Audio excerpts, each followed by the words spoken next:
Sejumlah warga Desa Ciangsana, Kecamatan Gunung Putri, Kabupaten Bogor, Jawa Barat, menceritakan momen mencekam saat gudang peluru miliki Kodam Jaya TNI AD meledak, Sabtu, 30 Maret 2024. Ledakan gudang peluru Kodam Jaya itu sempat membuat warga panik.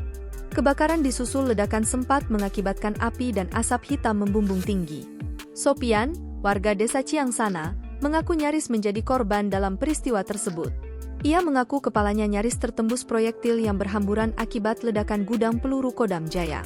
Pas lagi jaga di pos biar enggak ada warga masuk, radius 300 meteran dari lokasi ledakan, potongan selongsong pas di atas kepala persis, ujar Sopian, ditemui Minggu, 31 Maret 2024. Sopian mengatakan, proyektil yang nyaris menembus kepalanya baru ditemukan pada pukul 19.30 waktu Indonesia Barat.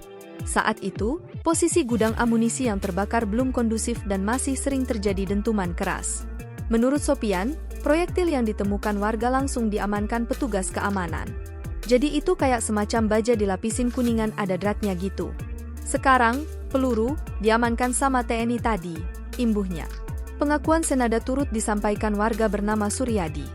Ia mengatakan, suara ledakan dahsyat terdengar saat warga tengah asyik menikmati menu buka puasa. Akibat ledakan itu, warga berhamburan keluar rumah untuk menyelamatkan diri. Surya turut panik begitu melihat kobaran api kian membara. Pas beduk maghrib, pas saya selesai buka puasa, pertama awalnya kecil.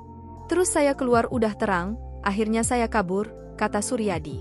Kala itu, Suryadi benar-benar merasa ketakutan. Ia berupaya menyelamatkan istri dan anak-anaknya dari kobaran api yang kian membara. Bersama warga lainnya, Suryadi bergerak menjauh dari lokasi kebakaran. Panik banget, ramai banget di situ orang pada lari saya tinggalin juga pintu rumah masih kebuka, jelasnya. Suryadi mengaku mendengar beberapa kali suara dentuman dari arah gudang peluru. Ia dan warga lainnya untuk sementara mengungsi di rumah ketua RW setempat.